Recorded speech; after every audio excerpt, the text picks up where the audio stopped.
Hey guys, if you see my face, you're joining us for week 3 of Keep the Change at the Elevate online experience.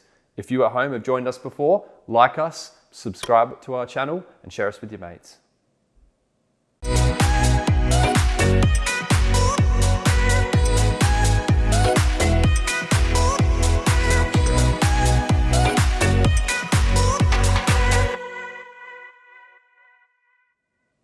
Today's worship partner is Vertical Worship, coming from the United States in Chicago.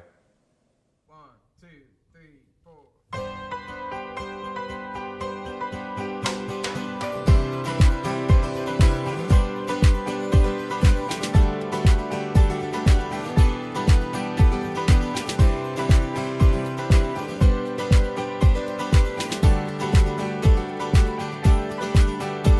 Our praise awaits you with the dawn. Our souls awake to you and lift a song. We've seen the things that you have done, and still we know the best is yet to come. There's more to come. So open the gates and let your glory come down. Open our hearts and let our worship pour out. Let it pour out here.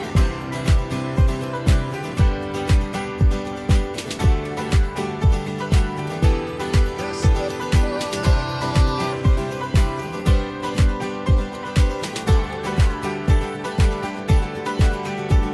Your presence here is all we need. You break our chains with sounds of victory, changing everything. So open the gates and let your glory come down. Open our hearts and let our worship pour out. Open the gates and let your glory come down. Open our hearts and let our worship pour out.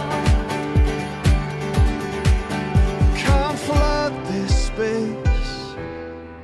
No one else could take your place. Come have your way. No one else could take your place. Come flood this space. No one else could take your place. Come have your way. No one else could take your place. Open the gates and let your glory come down. Open our hearts and let our worship pour out. Yes, open the gates and let your glory come down. And open our hearts and let our worship pour out. Yes, God, let it pour out.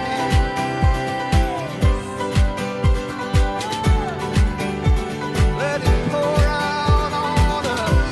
Let it pour out on us.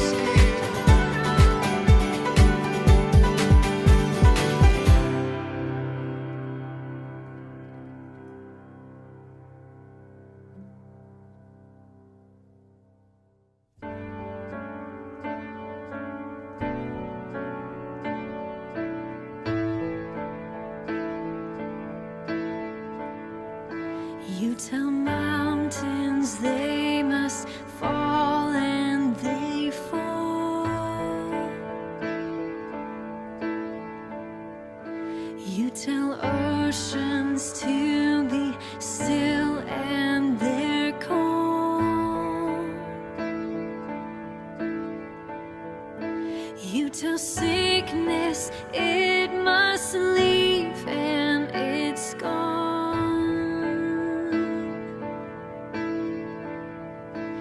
In my weakness, God, I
if you are for me, God, what can come against?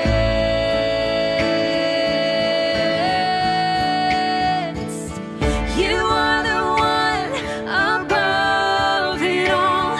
I stand in awe. You're the God over all. I know no higher name, no greater throne.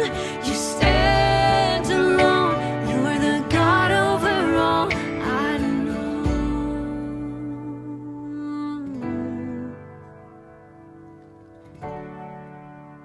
I believe it. I believe it. I have seen it.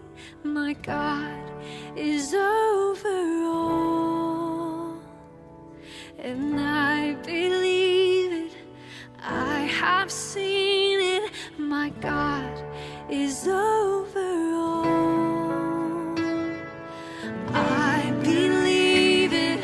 I have seen it. My God is over all. And I believe it. I have seen it. My God is over all.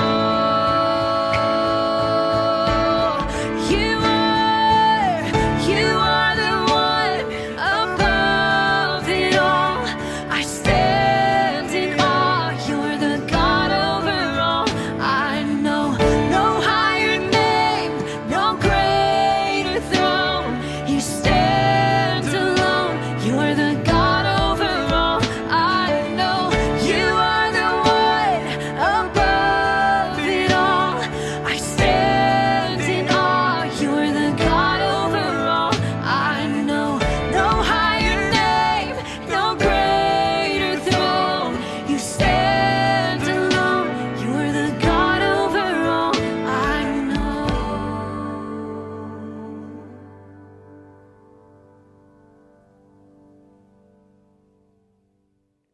Today is week 3 of Keep the Change. It's taken by our very own Mark Pomeroy. Sit back, relax, and enjoy.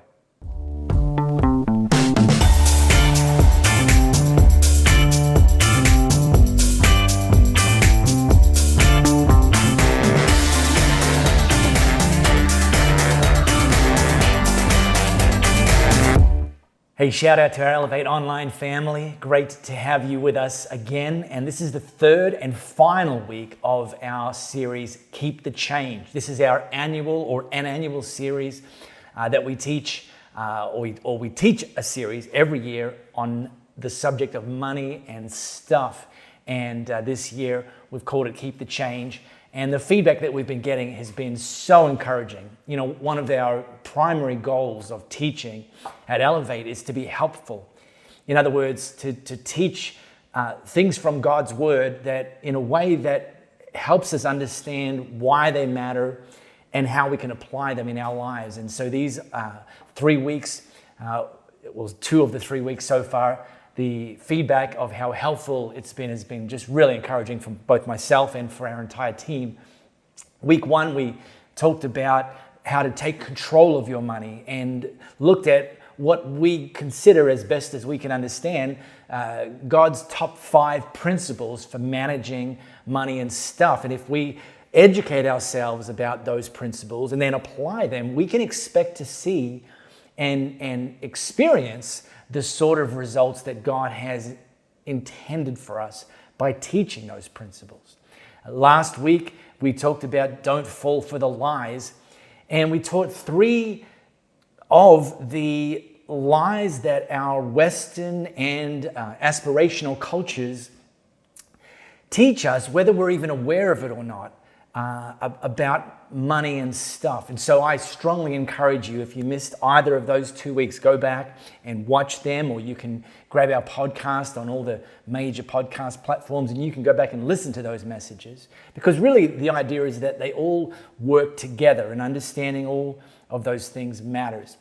So what I want to do today is I want to actually tee off with something that we taught from last week, something that Jesus taught. And we took a dive into that last week. I want to take a deeper dive into that today. And so If you have your Bible app handy, I encourage you just to grab that and open it up to Luke chapter 12. We're also going to have those on the screens as well. And this is what Jesus said to the crowd that was gathered. He said, watch out, be on your guard. You know, he started with get their attention, and he fired off a warning shot. And so it's like, watch out, be on your guard. What for? Is the best response. Well, this is what for. Against all kinds of greed. Because life does not consist in an abundance of possessions. And then he told the crowd that was gathered this story. The ground of a certain rich man yielded an abundant harvest. And he thought to himself, what shall I do? I have no place to store my crops. And then he said, I got it. This is what I'll do. I'll tear down my existing barns and I'll build bigger ones. And there I'll store my surplus grains. And I'll say to myself, you have plenty of grain laid up for many years. Take life easy, eat, drink, and be merry. But God said to him, you fool, this very night your life will have been demanded from you. Then who will get what you have prepared for yourself? And this is how it would be. This is Jesus' bottom line. This is how it will be with whoever stores up things for themselves but is not rich towards God. So the central character in this story that Jesus told was someone that Jesus described as a rich guy. Now, this was 2,000 years ago. You know, what or who would have been categorized as rich back then? Well, we don't always know, but we certainly know today who's rich. First of all, in the last 12 months, the combined net worth of the top 1% of wealthiest people on the planet is worth more than the combined net worth of the bottom 50% of the people on the planet. 1% have more than the bottom 50%. And it's easy to hear a stat like that and get a bit upset, and that's just not, right. And it's also easy to draw from that to say, well, I'm obviously not rich. I mean, I'm not in the top 1%, at least I don't think I am. Well, let me ask you a few questions. If you drank water that when you turned your tap on, it just automatically came out, then you're rich. If the most sort of lethal contaminant in that water was a bit of chlorine, then you're rich. If you have a fridge and a pantry, and your fridge and your pantry combined have several items of food in them, then you're rich. If in the last 72 hours you had the opportunity to choose what you were going to have for your meal between a few different options, then, yep, you guessed it, you're rich. If you've recently stood in front of your wardrobe and thought to yourself, what am I going to wear today? Then you're rich. You might not be as rich as the top 1%, but you're rich compared to the bottom 50%. You and I, we're rich. And with that comes a responsibility. And then it's easy to read the story that Jesus told and dunk on the farmer for being, so selfish. And Jesus, talked about I and you, all this idea that this rich farmer, it was all about him. It's easy to dunk on him, and it's easy to dunk on him because we know how the story ends, like, oh, what a fool, what an idiot. Until you realize that you might have more in common with the farmer than you realize. If you don't believe me, let's take a real quick quiz. I'm going to give you 3 options. Play along at home. Choose any of the following that apply to you. Number 1, I have clothes in my closet that I have not worn for over 12 months. Number 2, I have appliances in my kitchen that I have not used for over 12 months. And here's number 3.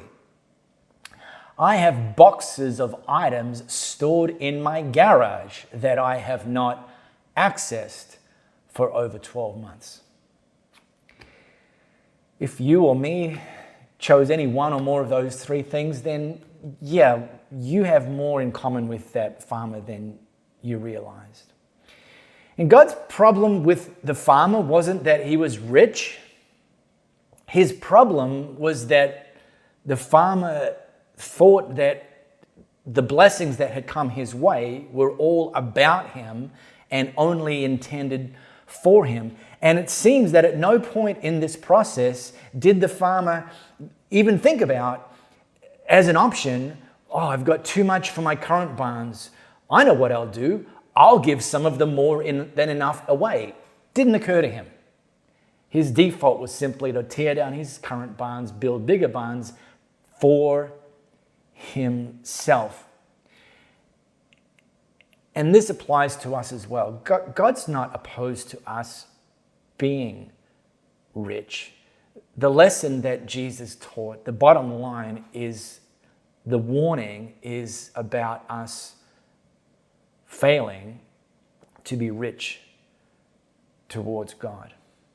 And really, this is how I want to land our series, Keep the Change. How can we ensure that in our lives we're rich towards God? And I really think the jump-off point is to understand that when it comes to the financial resources that God blesses us with, that we're the manager and not the owner. See, when you're the manager of something and not the owner, your responsibility is to line up your priorities and your actions with the priorities of the owner. It's to say to the owner, what do you want me to do as the manager with your stuff? You've entrusted me with the responsibility of managing it. What are your priorities? What do you want me to do with that? And then when we get the instructions from the owner, then it's incumbent on us to align our priorities and our actions with the priorities of the owner. And see, if we think of ourselves as the owner, then our pattern is going to look like the pattern that our culture teaches us, which is live, save, give. And the save and the give are kind of like options only if you've decided not to consume everything that you've earned on yourself. But that's the perspective and the actions of an owner. Live, save, give, because it's all about you. But when you understand that you're the manager and that God's the owner, then this approach gets flipped upside down. That God says the better play, the play that lines up with his priorities on the earth, is give, save, live. And I want to show you this in one of the marquee passages that focuses first and foremost on this give idea. We find this in something that God spoke through a prophet. A prophet, someone that speaks on God's behalf, named Malachi. And this is what God spoke through Malachi to the people.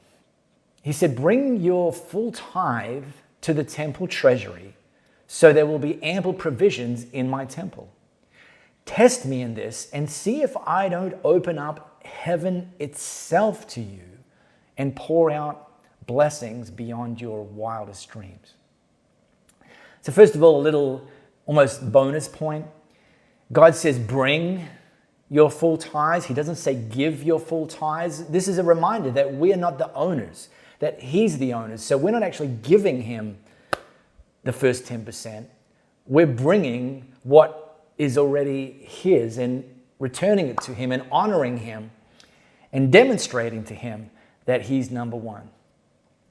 And then there's this word. It's a Bible word, full tithe. Tithe. It's a word that represents 10%, or in fact, it doesn't just represent 10%.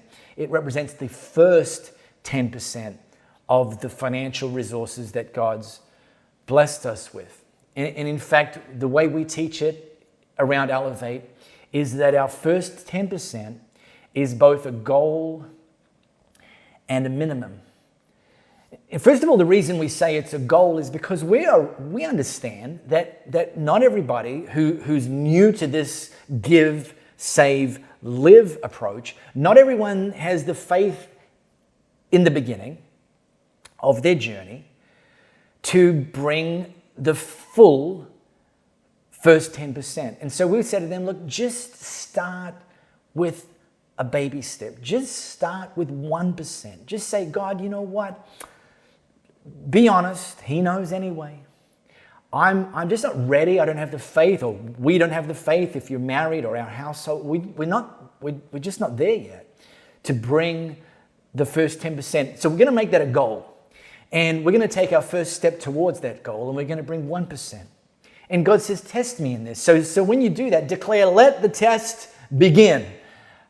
And see what God does. And we have seen person after person after person, family after family after family, couple after couple after couple, over years, seeing God honor his commitment to them and seeing them step to 2% and 5% and eventually towards 10%. And we say then the first 10% is both a goal and a minimum. Because the same faith that's been growing, the same journey that you're on, it doesn't have to stop at 10%. That you can continue to trust God and continue to see your faith build. One of the benefits of bringing the first 10% to God is it demonstrates that he's number one in our lives. Another benefit is that it actually helps him stay number one. This is what Jesus taught. He said, do not store up for yourselves treasures on earth where moths and vermin destroy and where thieves break in and steal. However, but do this instead. Store up for yourselves treasures in heaven where moths and vermin do not destroy and where thieves do not break in and steal. And here's the thing, here's the principle, that as we bring our first 10% to God, here's the principle that helps not just demonstrate that God is number one, but helps ensure that he stays there in our lives and in our financial world. Jesus said, for where your treasure is, where you've invested, there your heart is also. For example, if you happen to own some shares in a company, you've invested in that company, you're more likely to pay attention to the profit and loss and the share performance of that company more than someone who doesn't have shares in that company, because where your treasure is, there your heart will be also. So as we choose to financially invest into God's kingdom, it's more likely that our heart will follow, that we'll be even more interested in how God's kingdom is performing, more inclined to want to pray, to be able to reach people and build people in ways we've never seen before. Because where your treasure is, there your heart will be also. You've demonstrated that God's number one, and then you're more inclined to want to keep him at that level. And let me now, before we show you an incredible story of one of our couples who have been on this journey that we've been teaching for the last 3 years. They've been on it for the last 3 weeks. They've been on this journey for the last several years. We're going to show you that in a moment. But let me just drop in one thing that I've never taught at Elevate. And it's about spiritual gifts. And Paul, he wrote to various churches. He was one of the leaders and entrepreneurs of the early church. He wrote to various churches, and he wrote like a list that you can compile, a list of spiritual gifts. God gives a few to each of us. And one of the spiritual gifts that God gives to some people is one that doesn't really get much airplay. And hey, maybe I've been guilty of not giving it the attention it requires. But I'm going to change that right now. So here goes. Paul wrote to the church in Rome concerning spiritual gifts. He said to them, we have different gifts according to the grace given to each of us. If your gift is prophesying, then prophesy in accordance with your faith.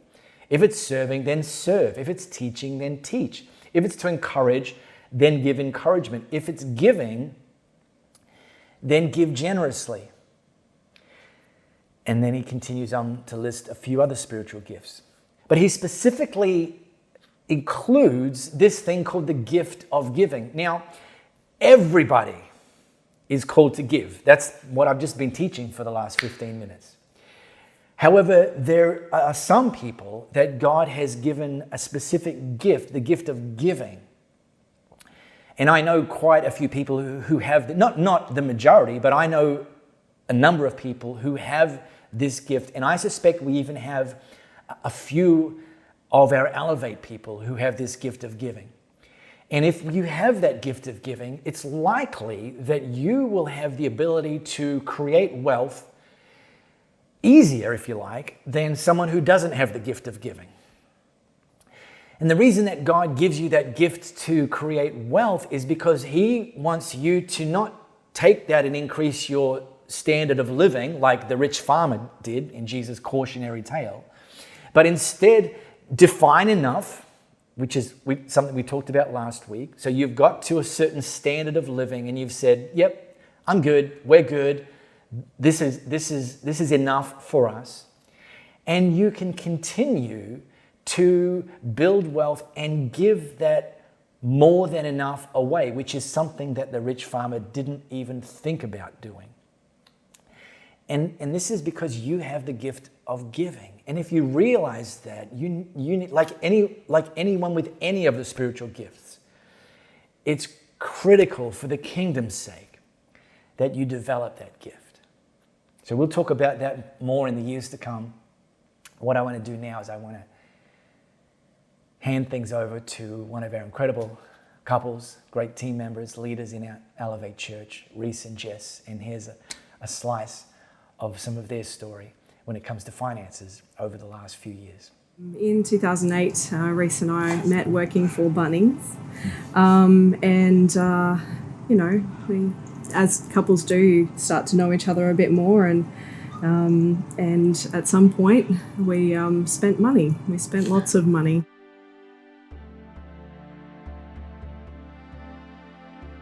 We decided to take a trip to the US, and that cost money. Decided to buy a new computer system, and that cost money.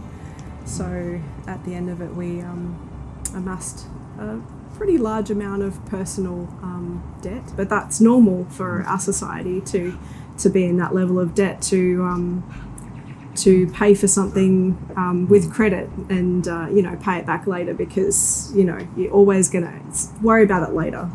And I just always remember it being a huge weight on the shoulders. Like whatever we did, it stopped us from doing things because we always had to make sure there was enough money for this debt payment. It's immensely frustrating to work hours and hours every week and to think that so little this is actually going to be mine.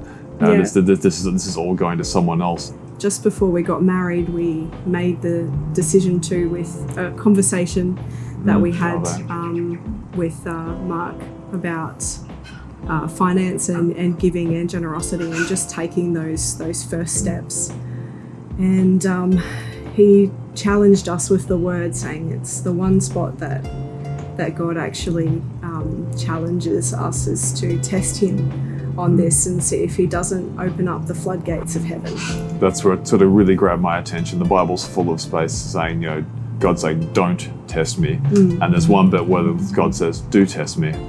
And thought, oh, well, we'll give it a go. Yeah, so despite the fact that we were still in massive debt, we decided to take that step and we started giving our first 10%. Yeah, on paper, it made no sense. We didn't have the money to give the first 10%. But go with God sort of favoured us very shortly afterwards. Do you want to? Yeah, so I was speaking to a family member. I told her that we'd decided and made the decision to start giving. And she then, out of the blue, said, look, I've got some money sitting in my account that I don't need yet. It's just doing nothing. So she she offered to pay out our personal debt. And we made an agreement after much deliberation. It took me 3 days. 3 solid days. So I got back to her and we actually wrote up a contract with a minimum amount that we would pay back. And we proceeded to eliminate our debt without the interest payments on top of it. It's phenomenal to think of how much money she actually saved us. And It made things a lot easier for us, but it was just phenomenal. What was the timing between when we started giving and when this happened? It was a very short period of time 3 because months? it was 3 months. That's 3 months, yeah. So we began the path of paying out money. We're living with some relatives here in Perth, and so relatively inexpensive rent, just living out of a sort of a master bedroom out of a house. But yeah, so starting to pay out that debt, and we decided to take it a step further. So we made the decision to give up our rental home, and we spent nearly 2 years living out of suitcases, going from place to place, house sitting houses and pets for people in the local Perth area. And It came with its share of sacrifices. It's like we had to get rid of and sell or just give away most of what we owned. But it was with an end in sight, and it was exciting and fun as well to move every couple of weeks. And it was also frustrating and scary to move every couple of weeks. But it was a sacrifice. It was a sacrifice made with an end in mind. it had a purpose, and the purpose was to get debt free. It took us weeks to really sink in that we no longer had that weight pressing down on us. And it was massive. Yeah. When you sort of think about people who have been in prison for a time, it really felt like a weight was lifted, but it took a little while to get used to it. We went on a holiday back to the East Coast where both our families are, and at the beginning for January 2020, and the whole time we were over there, I felt I was getting a nudge from God, and Jess said much the same thing, saying, you need to stop doing this now. You're out of debt. Yeah. You need to stop doing this and find a place. Yeah, And we did we one got last back. sit We did one last sit in February. and we found a place, and bang on the heels of us finding a place, COVID hit. And if we hadn't have found a place, we would have been either homeless or living off the generosity of our friends. So Jess also got that nudge from God. And solid nudge. It was crazy. It was actually. a solid determination. You need to stop doing this now. We did indulge in a few simple luxuries. The first thing we did once we moved into a real house was bought a toasted sandwich machine. And that was important. We've been wanting one of those for a long time. It's the little things you don't appreciate. But a lot of our success and our support when we were house sitting comes down to the family we've made to Elevate. We could not have done it without the help of several people at Elevate. Our whole Elevate family just rallied around us and supported us because they wanted to see us debt free. These guys were also debt free or working on debt free, and we're all sort of pulling together to support each other, and that's a huge part of the Elevate family for me. And we're here telling our story and putting out the call. Do it. You have so much support around you, and you have God's favor. He doesn't want you to be in debt. He doesn't want you to be under the burden of that level of, for lack of a better phrase, slavery. Because the weight of that debt is crushing, and it's debilitating, and it's really hard to see a way out. But it is worth working through, and even though it would seem contrary to the way we were taught, the way it started was with giving. The more we gave, the more we've received, and that's not why we did it. We did it as admittedly to test God and to honor Him. But If you just saw Rhys and Jess's awesome story and you want to partner up with us, the ways to give can be found just below. Head over to the Elevate AU Church app, where you can find the group notes from week 1, week 2, and week 3 of the Keep the Change series. You can dig in there and learn heaps more about money and just general stuff. Once again, guys, thank you so much for joining us at the Elevate Online Experience. It's so good to have you. Maybe next week, bring a mate. Cheers.